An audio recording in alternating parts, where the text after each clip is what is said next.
কাতলা মাছের অনেক রেসিপিই তো নিজের বাড়ি হোক বা অনুষ্ঠান বাড়ি খেয়েছেন, তবে আমার রিকোয়েস্ট রইল এই রেসিপিটা একদিন ট্রাই করে খেয়ে দেখবেন। নমস্কার বন্ধুরা, শ্বশুর বৌমার রান্নাঘর অ্যান্ড ব্লগ চ্যানেলে সকলকে স্বাগত। আজকের রেসিপি কাতলা মাছের রেজালা। তাহলে কি করে তৈরি করব সেটাই দেখে নেওয়া যাক। সবার প্রথমে এইখানে 6 পিস কাতলা মাছ ভালো করে আঁশ ছাড়িয়ে জল দিয়ে ধুয়ে রেখেছি। এইবার মাছের গায়ে খুব ভালো করে লবণ মেখে রেখে দেব। এই মাছে কিন্তু আর কোনো রকম অন্য কোনো মশলা ব্যবহার করব না। মাছের গ্রেভির জন্য আমি এইখানে কিছু মশলা পেস্ট করে নেব। সেটা হচ্ছে আদা, রসুন আর কাঁচা লঙ্কা নিয়ে সামান্য জল দিয়ে একসাথে পেস্ট করে নেব। গ্যাসের ওভেনে কড়াই বসিয়ে কড়াইতে দিয়ে দিচ্ছি বড় কাপের হাফ কাপ জল, আর জলের মধ্যে দেব কুচিয়ে নেওয়া পেঁয়াজ। এইখানে দুটো মাঝারি সাইজের পেঁয়াজ কুচিয়ে নেওয়া আছে। এইবার গ্যাসের ফ্লেম হাই করে পেঁয়াজ সিদ্ধ করে নেব।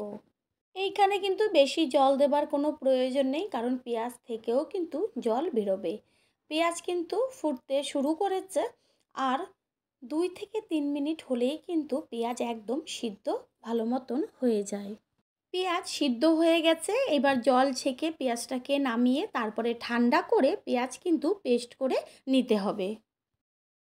এদিকে গ্যাসের ওভেনে কড়াইটা খুব ভালো করে প্রথমে গরম করে নিতে হবে। তারপরে দিয়ে দিচ্ছি সাদা তেল। এই সাদা তেলেই কিন্তু এই রেসিপিটা তৈরি করা হবে। তারপরে তেল যখন খুব ভালো করে গরম হয়ে যাবে, এবার এর মধ্যে একটা একটা করে মাছ গ্যাসের ফ্লেম মিডিয়ামে রেখে ছেড়ে দেব।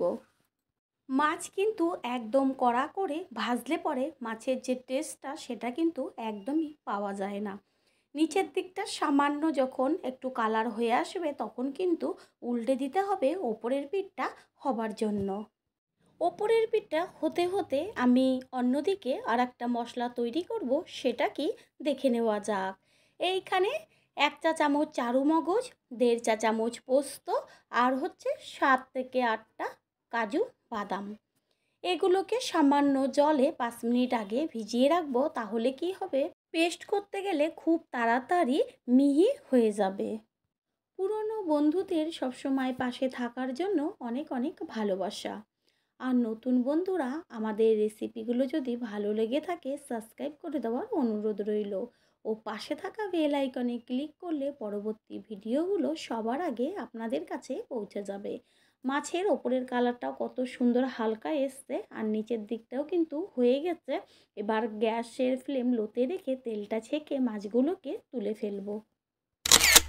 আর এইখানে যা যা মশলা আমি পেস্ট করে নিয়েছিলাম সেগুলো হলো, এটা হচ্ছে সিদ্ধ করে নেওয়া পেঁয়াজের পেস্ট, এটা হচ্ছে কাজু বাদাম, চারু মগজ আর পোস্ত একসাথে পেস্ট করে নিয়েছিলাম, আর টক দই এটা মিক্সিং জারে আমি একটু ফেটিয়ে নিয়েছি, আর হচ্ছে কাঁচা লঙ্কা, আদা আর যে রসুন একসাথে পেস্ট করেছিলাম সেই পেস্ট।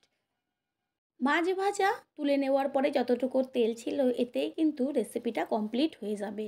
তেলের মধ্যে দিয়ে দিচ্ছি 3টে শুকনো লঙ্কা, 2টো তেজপাতা আর 7 থেকে 8টা গোটা গোলমরিচ। দেব ছোট চামচের 1 চা চামচ মৌরি।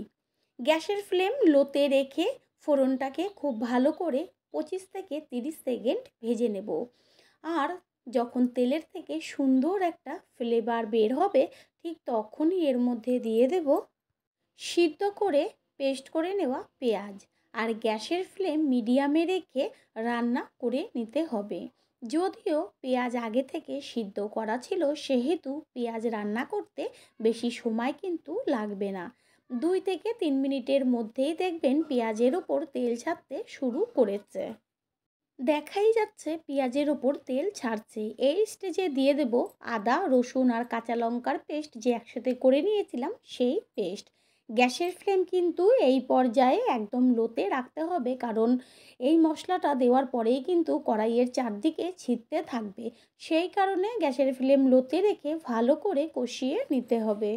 যখন দেখবেন আদা রসুনের কাঁচা গন্ধটা চলে গেছে সেই স্টেজে দিয়ে দিচ্ছি 1 চা চামচ ধনের গুঁড়ো আর 1 চা চামচ জিরের গুঁড়ো, আর স্বাদের জন্য দেব লবণ। সমস্ত কিছু একসাথে ভালো করে মিশিয়ে নিয়ে তারপরে 2 থেকে 3 মিনিট আর কষালেই কিন্তু হয়ে যাবে।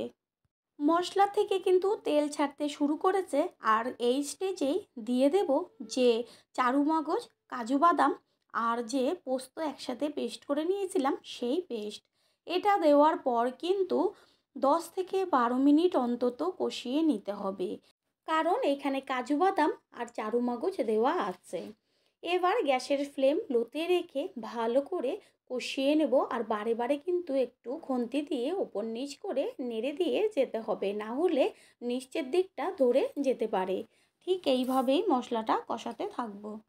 যখন দেখবেন মশলার উপর হালকা তেল ছাড়তে শুরু করেছে 5 থেকে 7 মিনিট পর, তখনই এর মধ্যে দিয়ে দেব ফেটিয়ে নেওয়া টক দই।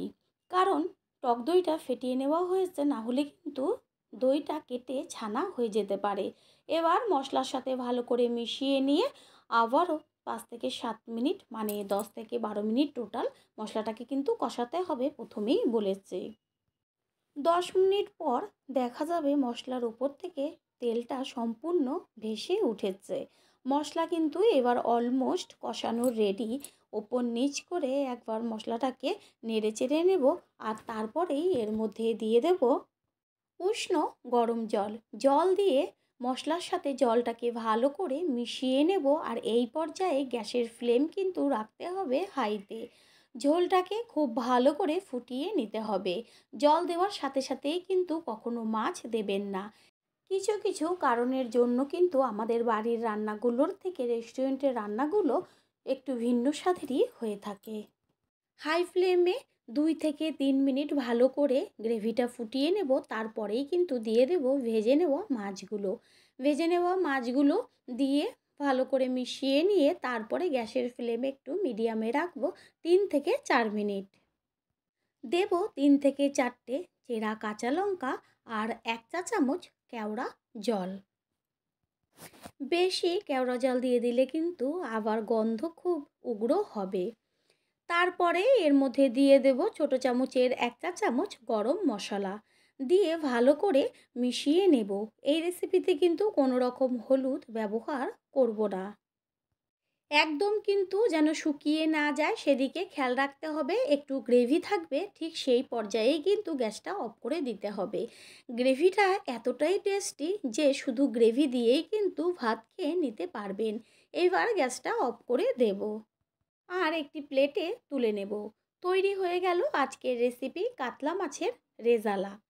আশা করি রেসিপিটি ভালো লাগবে, আর যদি ভালো লেগে থাকে একটা লাইক, আর অবশ্যই রেসিপিটি ট্রাই করে খেয়ে কমেন্ট করে জানিয়ে যাবেন। পারলে একটা শেয়ার করে দেবেন। আপনাদের দেওয়া একটা লাইক ও একটা শেয়ার কিন্তু আমাদের কাছে অনেক অনেক গুরুত্বপূর্ণ। All friend, thanks for watching my video. আপনারা সকলে ভালো থাকবেন, সুস্থ থাকবেন। আবারও দেখা হবে অন্য কোনো রেসিপির এপিসোডে।